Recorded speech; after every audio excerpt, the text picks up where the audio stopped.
ये है हमारी आज की क्लाइंट का बिफोर। इन्होंने स्ट्रीक्स करवानी है, इसलिए इनके लिए कट डाउन तैयार किया जा रहा है। कट डाउन के लिए हम 40 वॉल्यूम का इस्तेमाल करेंगे क्योंकि इनको लाइटर टोन में स्ट्रीक्स चाहिए थी। इसको अच्छी तरह मिक्स करेंगे। हेयर स्लाइसेस लेके उनमें वेविंग करके अब कट डाउन अप्लाई किया जा रहा है। स्टेप बाय स्टेप तमाम पोर्शंस से हम स्लाइसेस लेंगे और वेविंग करके उनमें कट डाउन अप्लाई किया जाएगा। कट डाउन इस तरह से अप्लाई करना है कि कोई भी बाल बाकी ना रहे। अच्छे तरीके से, बेहतरीन तरीके से एमल्सिफाई करना। बारी बारी फॉइल्स को ओपन करके डिकलरेशन चेक की जा रही है और कट डाउन रिफ्रेश किया जा रहा है।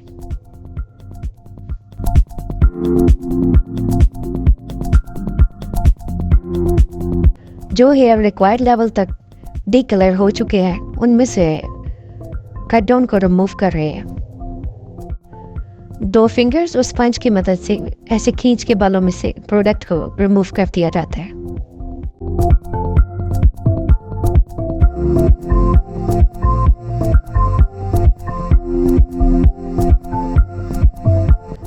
बैक साइड से तमाम फॉइल्स रिमूव करने के बाद अब फ्रंट साइड की बारी आ गई है, क्योंकि फ्रंट साइड को सबसे एंड पे हम कट डाउन अप्लाई करते हैं और हमारा 9 लेवल तक का कट डाउन आ चुका है।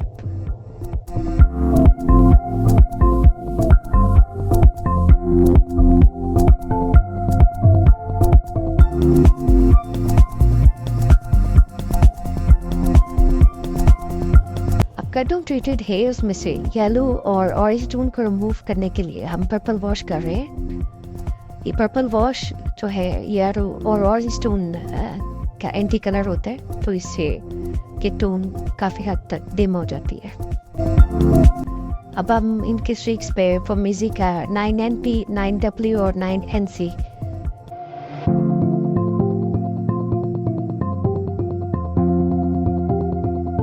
स्ट्रीक्स पे रिक्वायर्ड कलर आ जाने के बाद अब इनका वॉश करवाया जा रहा है। वॉश करवाते हुए बहुत अच्छे से बालों में से कलर को निकाला जाएगा। आप देख सकते हैं बहुत ही प्यारा सा कलर बालों में आ चुका है और अब इनकी स्ट्रेटनिंग करके इनको फाइनल लुक दी जा रही है।